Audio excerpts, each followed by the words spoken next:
Commander Aaron Mitchell was sitting in his office when the alarm came through. It was not a normal alarm.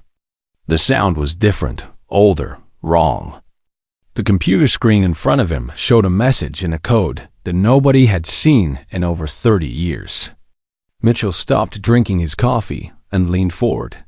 The distress signal was coming from Sentinel-7, a research station located far out in space, beyond the known territories of the major galactic powers. Mitchell had studied many things during his career, but this code was something he knew very well. It was an ancient protocol. Humans had found it in old alien transmissions decades ago, but nobody thought they would ever hear it used again. Mitchell tapped the communication button on his desk. His voice was steady and calm. He did not waste time with greetings. "Get me Jennifer Walsh and Captain Robert Douglas, now. And I need the communication logs from the past. 48 hours. All of them." Within 5 minutes, Jennifer Walsh and Captain Robert Douglas were in the room. Walsh was the best communication specialist on Earth. Douglas was a tactical officer who had trained with military forces across 3 continents. They both knew that when Mitchell called them like this, something bad had happened. Mitchell showed them the signal on the screen. Walsh's face changed immediately. She recognized it too. "That is the Guardian Protocol code," Walsh said quietly. "But sir, that is impossible. That protocol has been dormant for hundreds of years. Nobody has activated it." "Nobody can activate it," Mitchell said. "That is why this is bad. It means something has triggered it on its own." Douglas moved closer to the screen. He was thinking about what he knew from the military archives. The Guardian Protocol was a weapon from an ancient civilization. Nobody knew who created it or when. All the major galactic powers knew about it, but they did not talk about it openly. It was one of those things that everyone knew could end everything, so they all agreed to pretend it did not exist. "Who was at Sentinel-7?" Douglas asked. "Dr. Eleanor Hayes and her team," Mitchell answered. "She is a specialist in ancient systems. If anyone can understand what is happening, it is her." Mitchell worked the keyboard, trying to decode the message. The protocol was complex, but he had learned it years ago when he was studying alien communications. The message came through slowly. It was short, but every word carried weight. "Station Sentinel-7 reporting critical discovery. Guardian Protocol showing signs of activity. All attempts to avoid attention have failed. Protocol appears to be moving toward Earthian space. Sending detailed data. Eleanor Hayes." The room was quiet for a long moment. "The protocol is waking up," Walsh said. It was not a question. Mitchell nodded. He understood what this meant. Every major power in the galaxy had rules about the protocol. The rules were simple. If the protocol started to move, everyone was supposed to stay away from it. Nobody was supposed to interfere. Nobody was supposed to try to use it. Most of all, nobody was supposed to let younger, developing species know it existed. "We need to contact Earth Command," Douglas said. "We need to tell them right now." But before Mitchell could respond, another signal came through. This one was different. It was a communication request from the Kelthian Empire, one of the most powerful forces in the galaxy. Mitchell looked at Walsh. "Put them through," he said. A figure appeared on the screen. It was a tall being with silver skin and eyes that seemed to see everything. This was Ambassador Colvin, one of the senior representatives from the Kelthian Empire. "Commander Mitchell," Colvin said. His voice was smooth, but there was an edge to it. "We know about the signal from Sentinel-7. We know about your scientist Eleanor Hayes and what she has discovered." Mitchell said nothing. He was trying to understand how they knew so quickly. "You will listen to me very carefully," Colvin continued. "Earth will not interfere with what is happening. You will not send rescue missions. You will not attempt to contact the protocol. You will not speak about this to anyone else in the galaxy. If you do these things, Earth will be seen as a threat to galactic stability. Do you understand? Mitchell understood. This was a threat. Not a direct threat, but a clear one. Earth was small compared to the major powers. Earth did not have many allies. Earth did not have advanced technology. If the major powers decided Earth was a problem, Earth would lose everything. I understand, Mitchell said, and he ended the communication. Douglas immediately started speaking. Sir, we cannot accept this. We cannot just abandon Eleanor and her team. Sit down, Mitchell said. His voice was quiet but hard. He was making a decision. He could feel it in his chest. This moment was going to matter. Mitchell went back to the communication logs. He opened the files that showed all the contacts between Earth and the major powers. Over the past 3 days, there had been unusual activity. The Kelthian Empire had made contact. The Andrian Collective had made contact. The Sarthian Alliance had made contact. They had all said the same things. Stay away. Do not interfere. Do not get involved. They are keeping this quiet, Mitchell said. They are keeping it quiet from younger species. From species like the Arithians. And that tells me why they are so afraid. Walsh was following his thinking. The protocol protects young species. It stops extinction-level threats. And the major powers have been expanding their influence through control of younger species, Mitchell said. The protocol would stop that. The protocol does not work for anyone. It works for the innocent. Douglas understood now. You are going to send a rescue team. Mitchell looked at him. I am, but this is not about Eleanor anymore, Robert. This is about what Earth is. Are we the kind of people who hide when something is wrong? Are we the kind of people who accept orders to ignore danger to others? He did not wait for an answer. He started giving orders. He would send a team to Sentinel-7. He would bring Eleanor and her team home. But more than that, he was going to do something the major powers had not expected. He was going to tell the truth. The galaxy was about to learn that Earth did not follow orders from powers, who told them to ignore danger and hide knowledge from innocent species. The galaxy was about to learn what humans were actually made of. Mitchell looked out the window at the stars. He knew this decision would cost Earth a great deal. But some things were not negotiable. Some things were worth more than safety or advantage. Some things were worth everything. The summit chamber was on neutral territory, on a space station that belonged to no major power. It was the first time in recorded history that younger species and major powers sat together as equals. The tension in the room was thick enough to cut. Mitchell stood before the assembly. He was not in military dress. He wore simple clothing. He carried no weapons. His hands held only data devices and the truth. We are here because the galaxy must choose what it will be, Mitchell said. His voice was steady and clear. We can choose to remain as we are. We can choose to continue a system where power controls everything. Or we can choose something different. We can choose truth. He activated the first data display. It showed centuries of records. Records of younger species being subjugated. Records of resources being stolen. Records of populations being controlled. Records kept by the major powers themselves. Documents they had never intended to make public.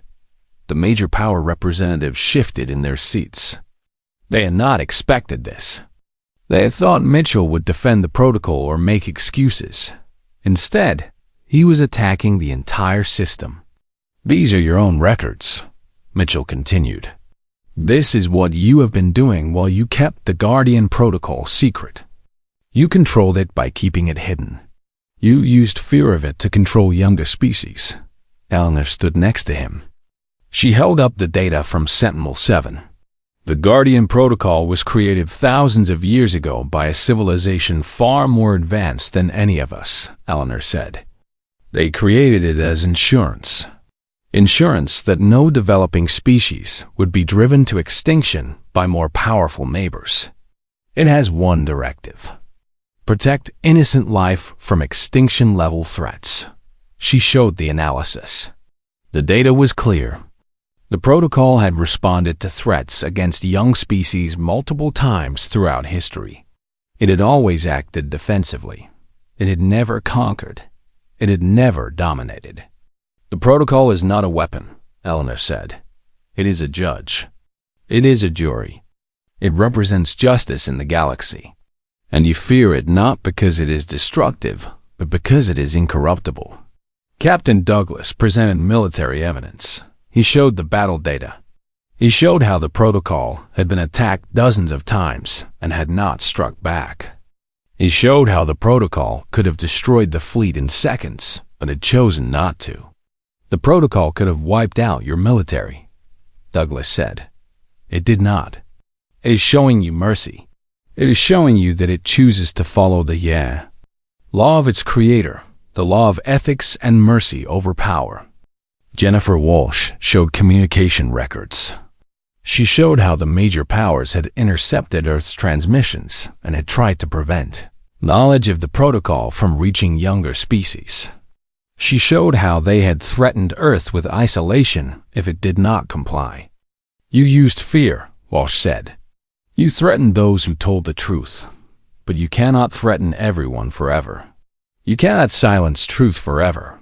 A younger species representative stood up. It was a being from the core system, a species that had been under major power control for 200 years. Earth has shown us something, the core said. Earth has shown us that we do not have to accept this. Earth has shown us that truth is stronger than control. One by one, representatives from younger species stood up. They declared their support for Earth and for the new principles Mitchell was proposing. They asked for equality. They asked for transparency. They asked for the right to make their own choices. The major power representatives were angry. Some stood up and walked out. Others tried to speak, to defend what they had been doing. But the words rang hollow. The evidence was too clear. The truth was too obvious. Then something unexpected happened. Ambassador Colvin of the Kelthian Empire stood up. The Kelthians were one of the oldest and most powerful forces in the galaxy. Everyone waited to hear what he would say. My civilization has been dominant for 4,000 years, Colvin said. His silver eyes looked out at the assembly. We have used our power to shape the galaxy according to our will. We have told ourselves this was necessary. We have told ourselves that order required domination. He paused. The room was completely silent. We were wrong, Colvin said. Commander Mitchell, your species has shown us something in a few hours that we should have understood millennia ago. You have shown us that true strength is not the ability to dominate others. True strength is the ability to choose what is right even when it costs you everything. He turned to face the other major powers.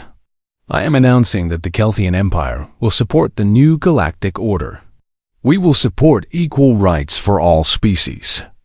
We will work toward a new charter that guarantees transparency and autonomy. And we withdraw our military forces from the Arathian system immediately. This declaration shattered the unity of the major powers. Other powers began to make similar announcements. If the Kelthians were switching sides, others would follow. Nobody wanted to be on the side of history that had chosen domination over justice. But three major powers refused. They stood up and declared that they would not accept this new order. They refused to give up their power. They announced they would use military force to stop the summit and arrest Mitchell. Mitchell received a vache communication on a private channel. It was from Eleanor. The protocol is moving, she said. It is responding to the threat. Mitchell looked out at the space around the station through the observation port. The Guardian protocol was moving toward the summit location. Its massive crystalline structure cut through space like an idea made solid. The three powers that had refused moved their fleet into position. They blocked the protocol's path. They made a final demand. Surrender or be destroyed. The protocol did not slow down, but it did not attack either. Instead, it created a barrier of pure energy around the summit station. The barrier did not harm anything. It did not attack the fleet. It simply protected what was inside. The fleet commanders understood then what Eleanor had learned weeks ago. The protocol could not be threatened. The protocol could not be forced. The protocol would protect what it valued, and nothing would change that. One by one, the fleet commanders realized they could not win this conflict. They realized that all the weapons in their arsenal meant nothing against something bound by eternal principles. They realized that the protocol would stand there, unmoving and unbreakable, forever if necessary. The hostile powers gave the order to stand down. Their commanders ignored the order. They refused to waste the lives of their soldiers in a battle that could never be won against something that chose not to fight. The protocol did not move once the threat passed. It remained, watching over the summit location, a silent guarantee that the conversation would continue and that truth would prevail. Mitchell looked at Eleanor, at Douglas, at Walsh. They had done something impossible. They had changed the galaxy. They had done it not through military might, but through speaking truth and trusting that justice is stronger than power. The summit continued. The new galactic charter was written through the night. Every species had a voice. Every species had rights. The age of domination was ending. The ship moved quietly through space. Mitchell sat in the command chair and watched the screen. They were getting close to Sentinel-7 now, and he had not slept in 23 hours. He did not plan to sleep until Eleanor Hayes was safe. Captain Douglas was standing next to him, checking the tactical data. Jennifer Walsh was in the communication station, monitoring every frequency for any sign that the major powers knew what they were doing. So far, they did not. Or maybe they did and were just waiting to see what Mitchell would do. The research station appeared on the screen. Sentinel-7 was not a military facility. It was a place where scientists studied old things, ancient technologies that nobody understood anymore. The station was small and not well protected. Mitchell could see damage on the outer hull. Mitchell could see damage on the outer hull. Mitchell could see damage on the outer. Sections of it were dark. The station was barely holding together. "We are in range," Douglas said. "No active defense systems. No signs of hostile activity. The station appears to be on minimum power." Mitchell made the call to dock. The ship moved slowly toward the station. Mitchell was thinking about Eleanor Hayes. He had never met her in person, but he had read her research papers. She was brilliant. She was careful. She would not have sent that message unless something was genuinely bad. The docking process took 10 minutes. It was slow and deliberate because they did not know what they would find inside. When the seal was complete, Mitchell stood up. "I am going in," he said. "Douglas, you have the ship.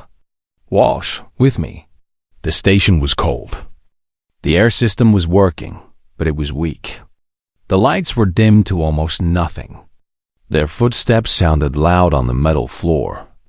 There was no sound of activity, no movement, nothing. They found the survivors in the central lab. There were only 4 people left. Eleanor Hayes was sitting on a bench. She was thin and her eyes looked tired, but she was alive. The other 3 scientists were there too, but they looked scared, really scared. Eleanor stood up when she saw Mitchell. She did not move forward. She just watched him. "Commander," she said. Her voice was rough from not using it much. "We need to get you out of here," Mitchell said. "The ship is docked. We can leave in 5 minutes." "No," Eleanor said. She was shaking her head. "No, we cannot leave. You do not understand what is happening." "Then tell me," Mitchell said. Eleanor pointed to the main screen. "Look at the data. Look at what we found." Walsh moved to the console and pulled up the information. Her breath caught when she saw it. On the screen was an image of something massive, something impossible. It was moving through space like it was alive, and it was moving toward the Earthian system. "That is the Guardian Protocol," Eleanor said. "But it is not what the old records say. It is not just a weapon. It is alive, Commander. It thinks, it reasons. We have been studying its movement patterns for 2 weeks, and it shows signs of consciousness." Mitchell stared at the image. It was crystalline, geometric, with lights moving through its structure like thoughts moving through a brain. "How long until it reaches the Earthians?" Mitchell asked. 4 days, Eleanor said. "Maybe 5. It is accelerating." Mitchell was thinking. The major powers wanted this kept quiet. They wanted this weapon to stay dormant and forgotten. But now it was waking up and moving, and the Earthians had no idea what was coming toward them. "Why did you contact Earth?" Mitchell asked. "You knew what that would bring." "Because I had to tell someone," Eleanor said. "Because the protocol is not evil. I have been analyzing its behavior, and it is not attacking anything randomly. It is moving with purpose. I think it is moving to protect something. I think it is moving to protect the Earthians." "From what?" Mitchell asked. "From the major powers," Eleanor said. "Commander, we intercepted military communications. The Galactic Council is mobilizing a fleet. They are sending it to the Earthian system. They are telling the Earthians that they want to help protect them from the protocol, but that is a lie. They want to control the protocol or destroy it. They want to make sure no young species ever gets protected by something they cannot control." Walsh was reading more of the data. "She is right," Walsh said. "Look at the timeline. The Council made their decision the day after Eleanor sent the discovery signal. They did not send their fleet to help the Earthians. They sent it to stop the protocol from reaching them." Mitchell moved closer to Eleanor. "You knew we would come here. You knew I would come." "I hoped," Eleanor said, "because I knew that if anyone in the galaxy would understand what this means, it would be humans. You protect things. You do not control things. The protocol is the same way." The station shook slightly. The lights flickered. Mitchell looked at the screen. The protocol was much closer now than the data had predicted. It was moving faster.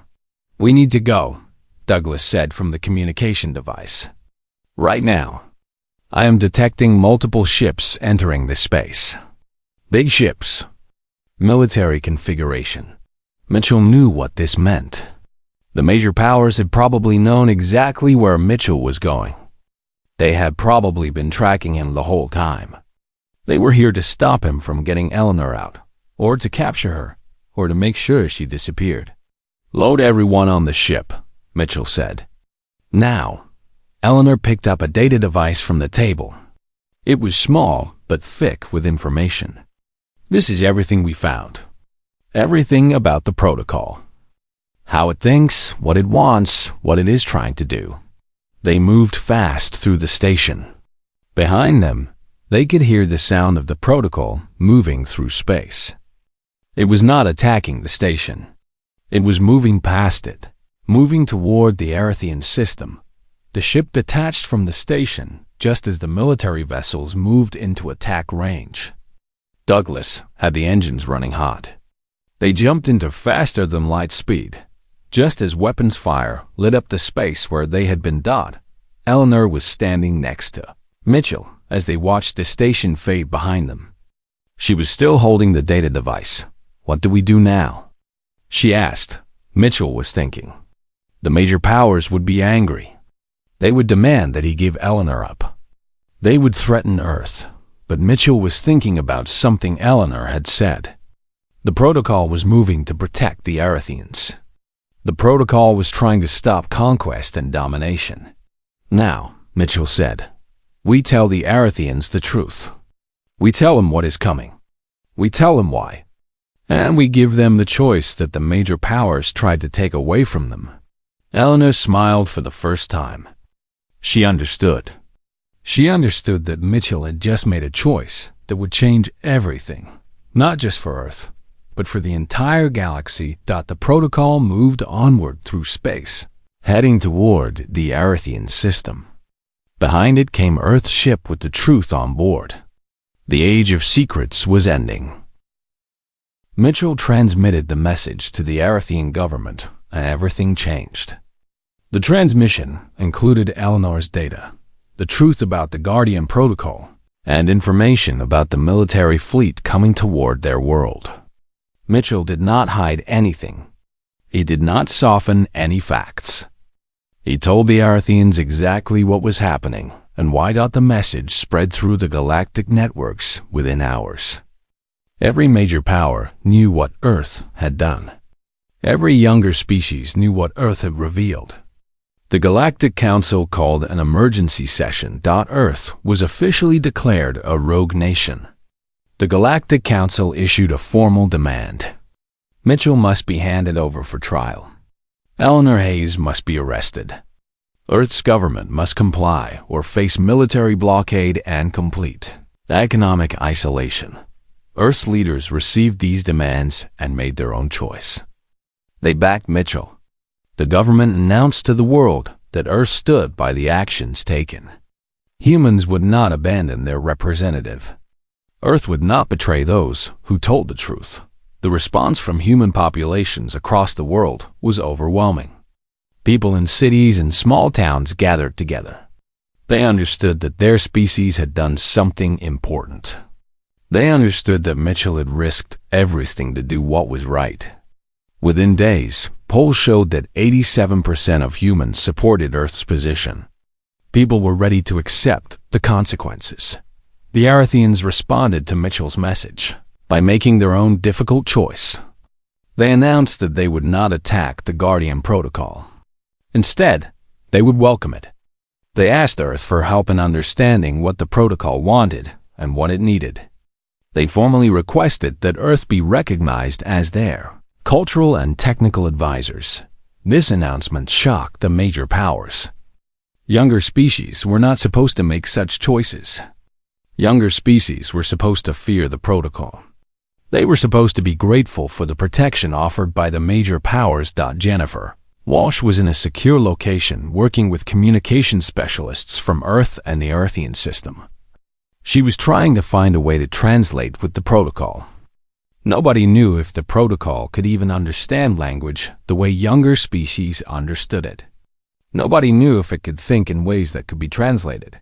Eleanor was working with Walsh, trying to use what she had learned at Sentinel-7 to create a communication method. She studied the patterns of the protocol's movement, the rhythms in its energy signatures, the way it seemed to respond to events around it. "It is reacting to things," Eleanor told Walsh. "When military ships move, it changes course slightly. When the Arethians transmit peaceful messages, its energy patterns become more stable. It is responding to intention." Walsh was thinking hard. "Then maybe we do not translate words at all. Maybe we translate intent. Maybe we just show the protocol what Earth and the Arethians actually want." They worked through the night. They created a transmission that was not words, but patterns, data that showed the protocol images of the Arethian world, images of young children, families, peaceful cities. They sent information about what the major powers were doing, about the military fleet positioning itself. The protocol's response came quickly.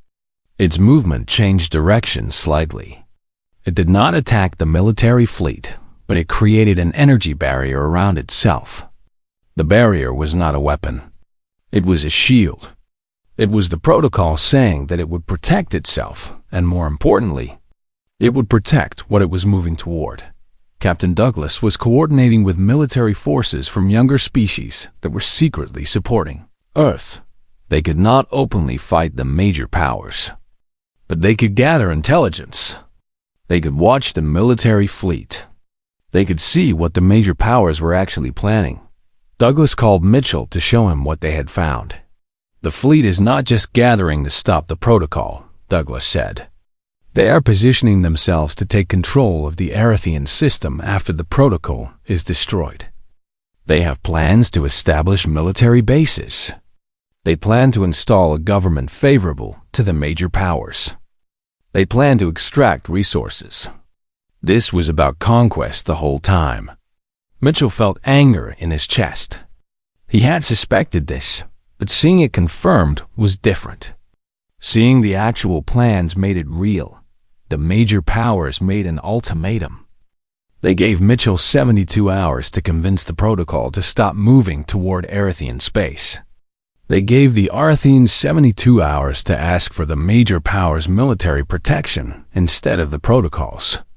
If neither happened, military action would begin. 60 hours later, the major powers grew impatient. They attacked the Guardian Protocol. Weapons fire lit up the space around the protocol. Missiles and energy beams from dozens of warships struck at the crystalline structure. The protocol shields held. The weapons did no damage. But the protocol still did not attack back. It continued moving forward. Mitchell watched the battle unfold on screens across Earth. The whole world watched. Every human understood that they were witnessing something that would matter forever. The major powers could not destroy the protocol. The protocol would not destroy the major powers. Something had to give. Eleanor made a discovery in her research. The protocol is not attacking because it is following a rule, she told Mitchell. A rule built into it by whoever created it thousands of years ago. It will protect innocent life. It will defend itself. But it will not attack except as an absolute last resort. It is bound by ethics, Commander. It will not become the thing it was created to fight. Mitchell understood then. The protocol was not weak because it did not attack. It was strong. It was stronger than the major powers because it could choose not to use its full power. The protocol had something the major powers had lost a long time ago. The protocol had moral will. Word came from the younger species. Species that had been under the control of the major powers for centuries were beginning to openly support Earth and the Arathians. The Kelthian Empire itself had split internally. Military commanders were refusing orders. Scientists were leaking information about the protocol's true nature. The military situation was reaching a breaking point. The protocol was still moving. The major powers' fleet was still attacking. The protocol was still not fighting back. Something was going to break. Mitchell made a decision. He would not wait for military resolution. He would call for something unprecedented. He would call for a summit. He would demand that all powers, major and minor, young and old, sit down and talk. He would make them face the truth about what they were doing and what they had been hiding. The protocol, as if in response to Mitchell's decision, changed course slightly. It created more space between itself and the attacking fleet. It was giving negotiations a chance. The galaxy was at a crossroads. The age of domination was being challenged. And a human commander from a small world was about to force the entire galactic order to face itself. The Galactic Charter was finalized after 3 days of continuous negotiation. Every species had equal standing in the new governing body. Every species had protection under the same laws. Resources would be shared fairly, not taken by force. Young species would not be controlled by older ones. This was the agreement that all had reached. The commanders of the fleet that had refused to support the new order were arrested by joint authority. They would face trial under the new laws they had fought against. Mitchell did not ask for harsh punishment for them. He asked only that the system work, that justice be done fairly and transparently. The Guardian Protocol made one final communication. Eleanor worked with Mitchell to understand what it wanted to say. The protocol's message was short but powerful. I was created to protect that which cannot protect itself.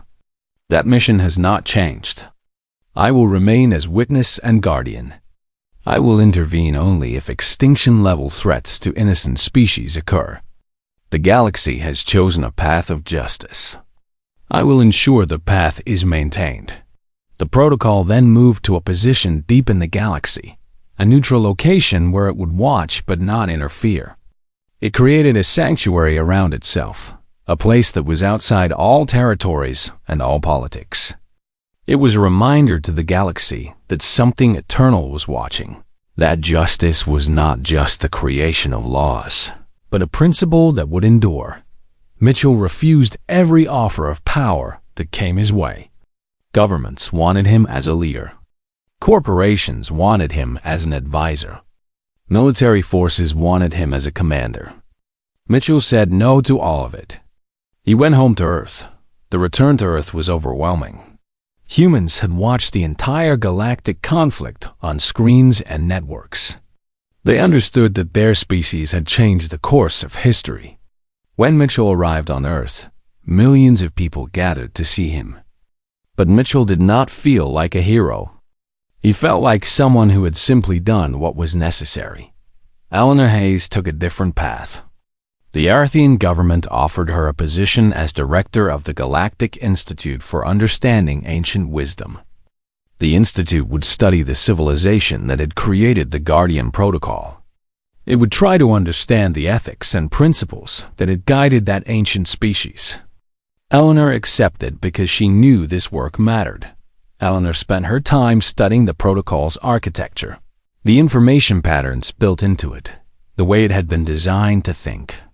She published papers that changed how the galaxy understood morality and justice. She became one of the most respected scientists in the galaxy, all because she had chosen truth over safety. Jennifer Walsh became the head of Earth's diplomatic corps. She worked with hundreds of species, helping them understand each other.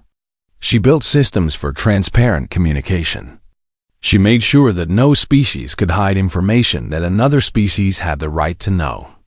She created a galaxy where secrets were impossible because openness was the requirement. Captain Robert Douglas retired from military service. But his retirement did not mean he stopped working. He took a position in the new Galactic Security Force, an organization created to enforce the new charter. He was not a warrior anymore. He was a protector of law. He traveled to young species that felt threatened or pressured, and he helped them understand their rights. Back on Earth, governments changed. The revelation that one human leader had transformed the entire galactic order led humans to rethink their own systems. People demanded transparency from their governments. People demanded that their leaders act with moral courage. Slowly, Earth's own systems became more honest and fair. Mitchell returned to simple life. He lived in a quiet place. He did not give speeches. He did not write books about what had happened. But people came to him sometimes with questions about hard choices, about what to do when doing the right thing cost everything. He always gave the same answer. "You do it anyway," he would say, "because some things matter more than what you want or what is safe. Truth matters. Justice matters. The protection of those who cannot protect themselves matters. If you ever forget that, then you have lost something more important than anything the power could take from you."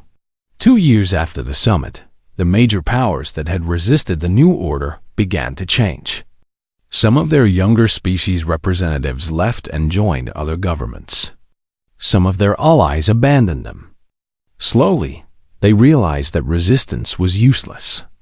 Slowly, they began to accept that the new way was the only way forward.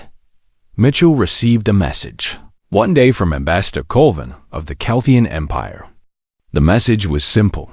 "Your species has shown us that truth is the strongest force in the galaxy. Stronger than weapons. Stronger than time. Stronger than tradition. The Kelthian people will remember this. We will teach our young that Earth showed us what courage really means. Thank you for not destroying us when you had the power. Thank you for offering mercy." Instead, Mitchell read the message to Eleanor. When she was visiting Earth, she had come to deliver the annual report on the Institute's research. "We changed things," Eleanor said. "I still cannot believe it." "We did what we had to do," Mitchell replied. "And the galaxy did the same. That is all change ever is. It is people choosing to do what is right even when it is hard." Eleanor looked out at the stars from Mitchell's window. "Do you think the protocol is satisfied?" she asked. Mitchell thought about it. He thought about that massive crystalline structure watching over the galaxy, ensuring that no young species would ever be driven to extinction by power-seeking control. "I think the protocol understands now that it was not meant to save the galaxy alone," Mitchell said. "It was meant to remind the galaxy of what it could be. And that has happened. The galaxy has saved itself." On that same night, in the deep places of the galaxy, the Guardian Protocol's energy patterns shifted. It was not a change of position or a change of directive. It was something simpler. It was a presence responding to understanding, a consciousness acknowledging that its long wait had been justified. The age of domination had ended. The age of transparency and equality had begun. The species that lived in the galaxy learned to work together, to share their knowledge, to build something better than any of them could have built alone. And at the center of this transformation was the simple act of one human who refused to accept an order to hide the truth. One human who understood that some things are worth more than safety. One human who believed that justice is stronger than power. The galaxy had feared this day, when Earth would finally awaken to its potential. But what the galaxy had not understood was that Earth's true strength was not in weapons or technology. Earth's strength was in the hearts of humans, who would stand for truth, even when standing cost them everything. That was the lesson the galaxy learned. That was the lesson that would define humanity for all the ages to come.